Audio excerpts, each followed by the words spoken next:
No Amari Cooper again at minicamp in Berea. Likely wants a new contract. Hasn't come out and said anything yet. He's getting set to enter the final year of his deal at roughly $20 million. We know wide receiver market has kind of exploded. Chris Sims, Pro Football Talk, his thoughts on the Amari Cooper contract situation. I understand where he's at as far as like looking at the current contracts and going, wait, Justin Jefferson isn't almost twice as good as me and some of these other guys that are making huge money now and where the market's gone. So I understand that. But this is one where legitimately I go, I don't know what I'd do if I'm Cleveland. Again, we do know the draft, wide receivers are growing on the trees like we've talked about. They just traded for a Jerry Jeudy who I think, again, was maybe overhyped in the draft and now is not getting the respect he really probably deserves for how good he is now. I think he's got some real talent, and they got other guys that, are coming up too. So I don't know where this goes, Mike. This will be interesting. What do you think? You think they pay him and try to extend him? Or do they just kind of play hardball and go, we'll see how the year goes and we'll reassess at the end of the season or after the season?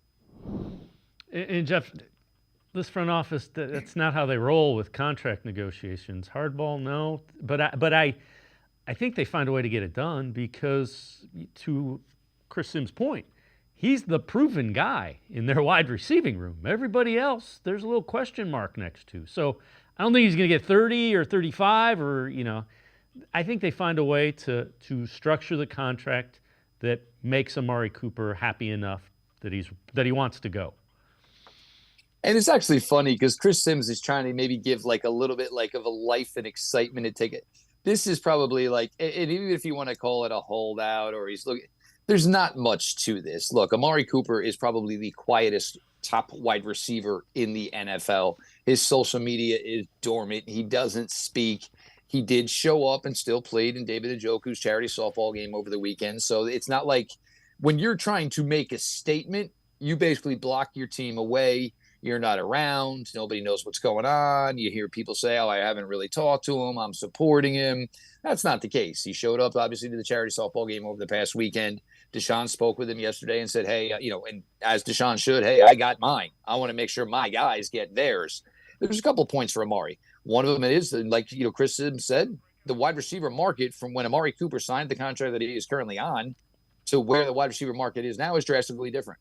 There is one big difference for Amari Cooper is he's going to be 30 years old. So obviously he's significantly older than some of these other guys that are cashing in right now.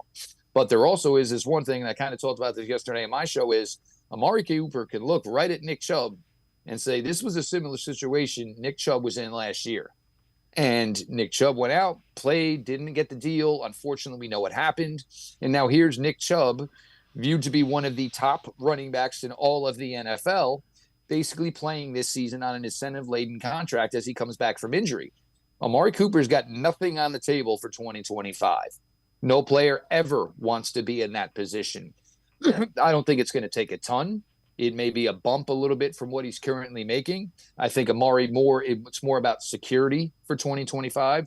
So even if it was a 2-year deal, or maybe most of the money, if not all the monies were in year one, still that covers Amari Cooper for 2024, covers him for 2025. And then 2025, we're going to sit down again. If Amari continues to ball out, the ball will be in the Browns' court. Do they extend him once again? Or do they say, hey, our young guys that we've been acquiring over the last few years have really, really come on. We have draft capital again, and now we can go this route and maybe spend a 1 or a top 50 selection on a wide receiver. But for Amari and for the Browns, why wouldn't Cleveland want this to continue? This has been one of the best moves this front office has made in the 4 years they've been in existence. They caught Dallas on a Saturday morning where not maybe everybody else was paying attention and stole the number 1 wide receiver for a 5th-round pick. They have no reason not to continue this. Amari is quiet. He is productive.